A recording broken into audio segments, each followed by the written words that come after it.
start at the top here. First day of filming, you've taken a boat in, you're standing on the beach for the first time. Jeff is there. How are you feeling in that moment? Honestly, I like blacked out. Like you just so much adrenaline and so much going on. And it's like you're filming and you're going, and then all of a sudden you're like in front. Yeah, I mean, you saw it in like the 41 premiere, you're in front of more cameras than you've ever seen in your life. Jeff is in front of you. You're surrounded by all these people you've been staring at silently, and you're like, it's go time, it's time. And like literally like blacked out.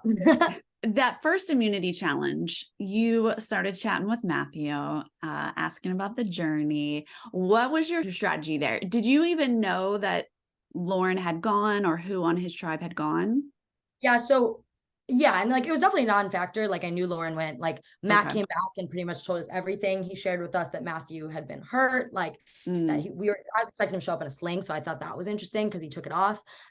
We knew Bruce had been medically evacuated. Matt was very open book and shared with us, and so I knew that. And my goal was like once I saw Matthew sitting out, it was like, okay, why is no one doing this? Let me just get some information. Like whether or not it's true, whether or not it's correct, having more information is always good. And like, maybe let me get some good favor with this guy. And so it took me like several hours of being like, good thing we sat out this challenge, right? Like tough challenge, my guy. And like, just doing like little things, being like, heard your arm was hurt. How is it? Just like working through him to finally get that. And then, but really once I was able to like find a place to add value to him, like give him that information about the shell, kind of like burst things open. And we had like a couple more lengthy conversation that really honestly changed my game. Obviously, I think it would have been helpful later on if I had made it longer, but some really key information and like relationship building with Matthew. Was sitting out of challenges part of your strategy? It wasn't not part of my strategy, right? Like my strategy was just like keep people happy, keep winning. Mm. And so the first challenge, I definitely like looked at it, looked daunting. Mm-hmm. Looked at Matthew sitting out, knew I'd have somebody to talk to, could do that. So that was like a very strategic one. As the second and third one came up, it was really just like all eyes would turn to me. Is it part of my strategy to say, no, I know you want me to sit out. I know you're telling me it's okay. Put me in anyways. Mm-hmm. And I think for me, I would have done that, especially if there was like a puzzle I knew really well or something that I differentially could support. But I would look at the group, they wanted me out, sitting out. So I'm not going to push back. And also, like, we won, we're winning. Let me keep the Mm-hmm. composition that proves fruitful. Unfortunately, it ran out a little bit quickly, but like, yeah, I would say it wasn't like I didn't come into the game saying I'm going to be lazy and sit on the bench and do it. I had a feeling that if given sit outs based on track records, I would probably get some time on the bench, but like definitely wasn't. I would have loved to play. Yeah. Well, I was thinking it could be a strategy just to not show that you're clearly a comp beast, that you're going to win all the individual immunity challenges It was part of later. that too. And I think it's this weird thing where like there's this double bind of like women appearing weak can get you voted out. Women appearing strong can get you voted out, especially Mhm. like Black women challenge beasts. You see like a Michaela, you see a Desi, like they go right at the merge if they already played their cards in their tribes. And so, I mean, I was in great shape. I could have done all of those. Franny said it. I could have done all those challenges. But yeah, it was this balance of like, I knew my social threat was like, I couldn't hide it. I would have had to be not who I am. I would have changed who I was. I was trying to play dumb as much as I could and just like be chill and like not as strategic as I was in my head. But Mhm. like, I also didn't think it was bad for somebody to think they could beat me in a challenge. Like I would Right. have loved to beat people around I thought I could beat in challenges, but it's a game with 18 real life people who all have their own like priorities, agendas, definitions of different things. And obviously I was on a tribe with people whose definitions didn't align with what I was putting out there. Right. And so what were the conversations like? I imagine Franny and Matt are saying, I'm good at puzzles. Was Heidi like, I'm super strong?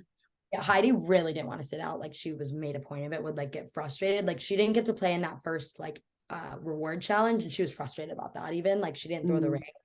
And so again, I loved Heidi. Like she's like I was so close to her on island, and like if she didn't want to sit out, fine, right? Like I think she looked strong. She's a CrossFit queen. You saw she keeps up with them. So I was like, fine. But like the conversations were very much just like people saying, Claire, it's okay. Or like afterwards, Mhm. like, was that fine that I sat out? And then be like, yeah, totally. And like they're going to say that whether or not it was fine or not. And like Right. Danny coming up to me before every challenge saying, don't worry if you sit out this one, we're good. I got Mhm. you. And like smart move on his part. He had a very easy fall guy. But yeah, it wasn't like that huge of a conversation. Like it definitely got called out in the episodes. I also don't Yeah. think I even realized that it was like that. Mhm. I thought a lot of people sat out a lot of times. I didn't realize that I had like broken a record. Like I probably per day spent sat out the most, but like I didn't think much of it. Erica sat on the bench a ton. She won. Like there's ways to sit on the bench and make it through.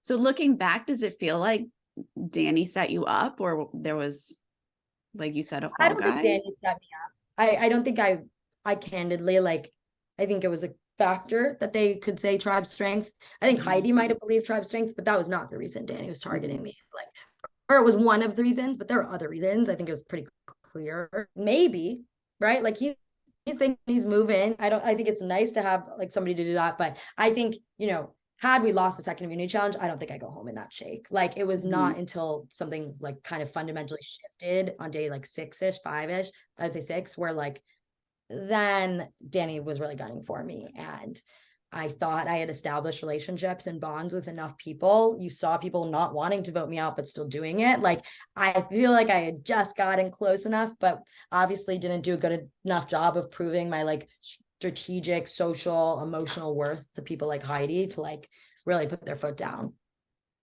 Right. So who were you actually working with? Who were you wanting to work with?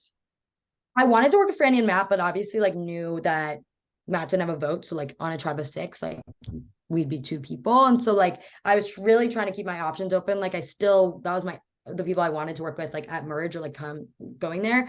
But like the first 6 days I was working with mostly like Danny and Heidi and Josh kind of. Josh was very much like in the middle doing his own thing. And like was really close with Matt. But like I wanted to work with a lot of people. I saw paths with a lot of them. I saw like Danny as a really good meat shield. I saw Heidi as like somebody who, as you see, is very loyal. Like she was very loyal to Danny on that vote. Like, so Mhm. I saw a lot of potential paths, but like I was really drawn to Franny and Matt. And I liked the idea of working with the showmans. Had they had a vote, I think it might have been a little different. And like I saw paths, but I think just when you're sitting there for 7 days and just the target keeps going and going and going, it truly landed. And I think it was a smart move. Like I think I would have been a real contender. So I like totally respect and credit Danny with that. I think it was a really, really great play on his part. Devastated, like gutted, Right. but it's a game that I love and I respect, and I would have done the same thing if I was him. So the switch that you're talking about with Danny, do you think now, is it because he found the idol and he started playing stronger, or was there just something between the two of you that wasn't clicking? My sense was like my read on it was, so I think that was around the day that Matt found his fake idol, which I Okay. think D like risked Matt as a person, right? Like Matt is not, it's a great way to be. It's very scary because you have a lot of trust in people and he doesn't know he's a fake idol, but like Danny knows so much about Matt. He knows he can't vote. So that's an easy way. He knows that he has a fake idol that he can trick him with later, that he has like built trust. So I feel like he shifted more towards being, okay, I'm pro Matt. And on top of that, I think like, again, we're strategizing every day. Me and Danny were talking a lot of game. And I think I was pretty good the first like few days to be like, very, very like, you tell me you're whatever. And once or twice I like kind of showed that I have like a brain. And I Mhm. think it was a little bit of like maybe I should have kept it close to my chest for longer and stayed like more submissive, because I think those things combined plus him just wanting to easy vote that he could like kind of barrel through made me a good target for him. And I just started to notice it in like little things. Like I would do something and instead of like his like always happy go lucky, he would maybe like snap at me a bit, or like just very, very subtle things that I don't even think a camera could pick up, but like I felt, having lived with him for like 6 days straight, started to feel. And by the time we got back from that immunity challenge and he told me the plan, which was like me as a decoy vote for Matt, I think you see me going like, yeah, I'm just a little nervous, like all this, like I was trying to pressure test it and he was just not having any of it with me. And at that point, I like remember like walking back, being like, shoot, shoot, shoot, shoot. And being like, I need to pull something together. And me and Franny put our heads together. We tried our best with Heidi. Like as you saw in Tribal, as you saw at camp, I threw it all out there, threw it all at the wall. Nothing stuck apparently. And went in knowing I was playing my shot in the dark, and 1 in 6 shot, got 5 out of 6 of that. And now I'm talking to you here, not as a winner. What are those combos feel like when someone's like, I'm probably going to vote for you? I don't know. I can't describe it in any other words than like devastating and heartbreaking. Like, especially with somebody who you spent so much time. Like I feel like of the entire tribe, even maybe I spent so much time cultivating that relationship because I think Heidi is an amazing woman. I think she's so interesting. She's inspirational. She's inspiring. She reminds me of my mom. At closest emotional bond to, it was her.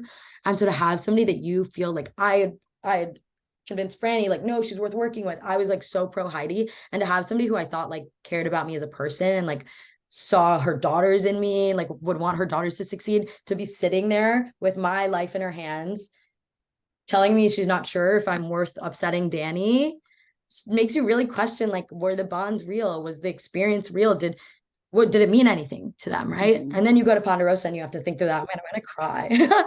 But devastating is the like only way to say it. And everyone has to make the choice for their game. They all stayed in. I went home. So the decision must have been at least correct to some extent. And I'm at peace with it. But it definitely is one of those things of like, it's easy when you watch the show to separate your emotions or like your relationships.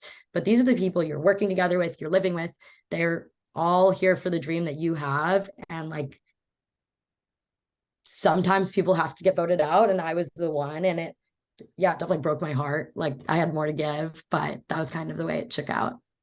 Was there anything you could have done differently? I think the biggest thing would have been, and I think it would have been hard, but like once my ally lost his vote, I should have jumped ship. Like I was staying in the middle because I really wanted to work with Matt and Franny. If we made it through that vote, like I would have loved to. They were people I wanted to work with, like I said, at Merge and further. But on a 6-person tribe, if somebody you're close with loses a vote, run the other way. Like, and like now you watch it back and you're like, Helen had the same issue. Like Helen's ally lost her vote, boom, gone. Like it's not even shaking out to be the person who loses the vote because they're de-risked. It's usually like the person next to them. And so the biggest strategic change I could have made, it's not playing in challenges. It's not doing that. It's like relationships I think I built as well as I could have. I should have just, but I wanted to work with them. I loved them. I think I love them. Matt's amazing. Franny's amazing. But I really should have just said, bye-bye, go with the majority. But I was trying to play too long of the game and I should have just like gone through that first vote. Mm-hmm. If you could sum up this entire experience in one word, what would it be? Liberating. Well, thank you so much for your time today, Claire. Sorry, I almost like cried, but thank you. It was lovely. Bye.